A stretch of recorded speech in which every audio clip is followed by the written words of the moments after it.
palpak talaga ho, mga kababayan. O eto, baka gusto nyo, no?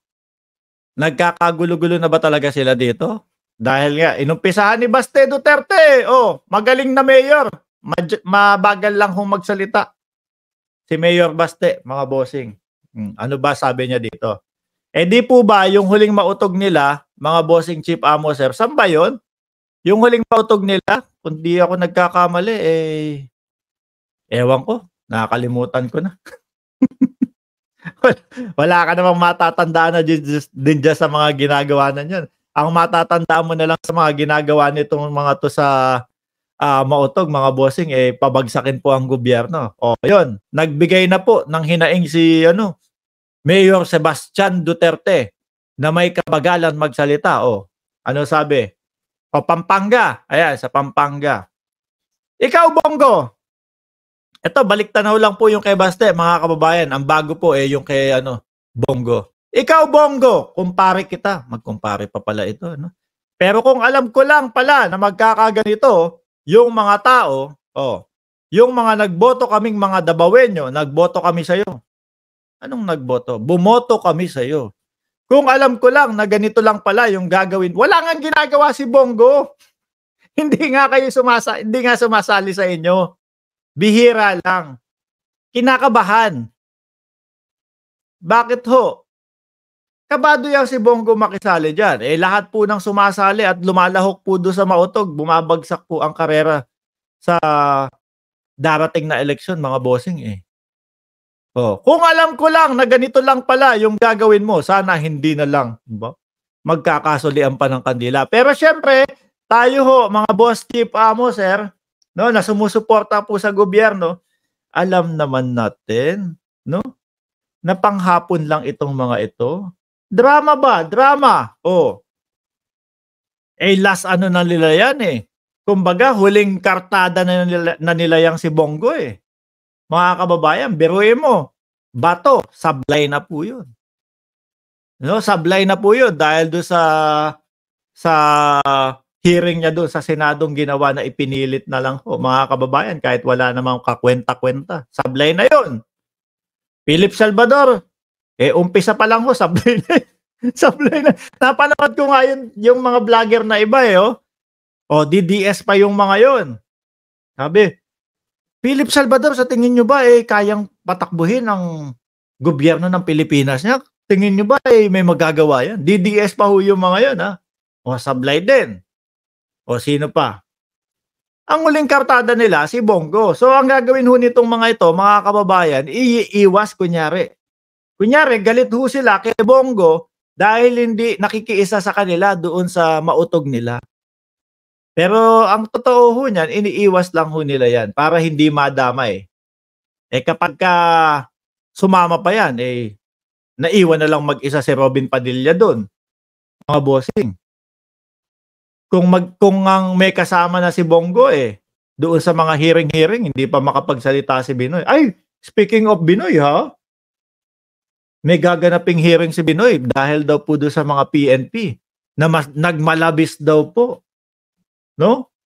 Doon sa pagpunta kay Kibuloy po, mga kababayan. Bang klase malakas ho ang loob ni Binoy dahil ganyan. Kaya bakit mga kababayan? Nakaupo pa siya Hanggang 2028 pa ang pagkakaupo ni Binoy, mga kababayan. Kaya po, syempre, okay lang, banat lang, mahaba pa ang panahon.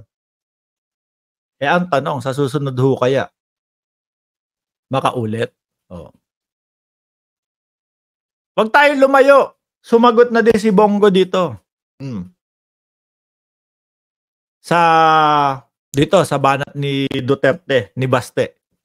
Sabi niya, iniintindi ko ang saloobin ni Mayor Baste. Iba yung mga drama nila. Parang yung mga Parang, eto yung mo Eto yung sasabihin mo. Eto yung karakter mo. Mapagkumbaba ka. Kunyari si Baste, babanatang ka. Tapos ikaw naman, mapagkumbaba ka kasi re-electionist ka Para makuha mo yung loob ng mga government supporters at makuha mo yung loob nung mga loyalista, ganyan, iba, no? Para hong mga ta-artits na meron mga ano tawag mo doon? Yung may mga script ho, mga kababayan. Ito script mo. Iniintindi ko ang saloobin ni Mayor Baste. Matagal akong nagsilbi ng tapat sa kanyang ama, which is totoo naman po. At alam naman natin, mga kababayan, hanggang ngayon naman din po yan. Ano po, hanggang ngayon din po yan. O, sabi ni Ma'am Maria A. Esmana, cut! Take number 10. Ulitin. Nahalata ng taong bayan. Iniintindi ko ang saloobin ni Mayor Baste. Matagal akong nagsilbi ng tapat sa kanyang ama. I continue to help in my personal capacity. However, small, dahil commitment ko yan sa kanya at hindi ko siya pababayaan. O ha? Yung mga DDS naman, nandun. Yung mga DDS hindi marunong bumasa ng mga no? Yung mga padrama-drama ng mga nila, politiko nila. Sinunda si Baste. Hindi na namin iboboto si Bongo sa susunod. Ala na. Nagkagulo-gulo na. Kung alam niyo lang, hindi yun yung gusto talaga ni Baste. No, iniiwas ni Baste na maligwak din tong si Bongo. Mahina po yung mga DDS. Mga kababayan, ang comment doon, hindi na namin iboboto si Bongo. Nalintikan na. Saan papupuluto si Bongo niyan, mga kababayan? Loyalista, imposible iboto to. Government supporters, kung may mga nagtatanong ho, mga bossing, bakit hiwalay yung loyalista at government supporters? Yung mga loyalista po, para sa akin, sila po yung mga talagang nakaupo pa yung Marcos Sr., bumaba, napunta ng Hawaii, tapos po wala sila sa katungkulan, hanggang ngayon nandito pa din po nakasuporta. Sila po yung tinatawag kong mga loyalista po, mga kababayan. Mga government supporters po o supporter ng Pangulong Bongbong Marcos, tayo po yung kumbaga mga baguhan. Sabihin na natin baguhan. Although dati pa naman, bago pa maupo si PRRD, nung tayo dumating. Pero syempre, mataas ang respeto ho natin doon sa mga loyalista. Loyalista, iboboto ba si Bongo? Hindi. Government supporters na tayo po, mga kababayan, iboboto ba natin to? Hindi ho. Kabisado ho natin, alam natin kung ano yung galawan eh. So malabo. Kakamping, iboboto ba si Bongo? Malabo ho lalo. Mga bossing, sa side nga po sa kumbaga, ang mga kakamping ang nagsusulong talaga, mga bossing, na makapasok ang International Criminal Court, mga bossing. Yan na din po siguro sa mga tulong din po nila dating Senador Antonio Trillanes, mga kababayan, which is bakit natin naisip? Sila yung nagbibigay ng info po sa sa mamamayang Pilipino na June, July, August, September papasok at isa-serve ang warrant nila. Una si Duterte, pangalawa itong mga sila Bongo. Hindi iboboto. Tapos nalintikan pa. dahil do sa kung ano-anong sinabi ni Baste, no? Kala niya siguro madaling pumick up yung mga DDS supporter. Di niya alam, madaling mga mapaniwala. Ayun, sumigaw din Bongo, hindi ka na namin iboboto. Paano pa yun? Kawawa naman si Bongo, wala na hong boboto. No?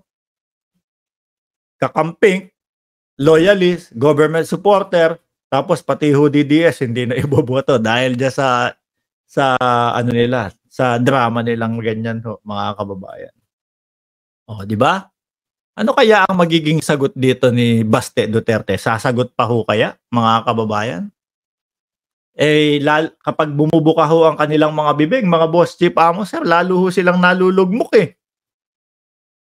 Lalo pong napupunta sila sa inidoro, mga bossing Di ho ba? No to Bongo, kahit dumikit pa yan sa mga Marcos. Yan ang sinasabi ko. Bistado yung mga galawang ganyan nila, mga kababayan. Di ho ba? Manny Catolos, sana naman pag-usapan sa West Philippine Sea. Bukas po i-topic natin yan. Magad dyan. Mamayang gabi po, pag-usapan natin 'yan.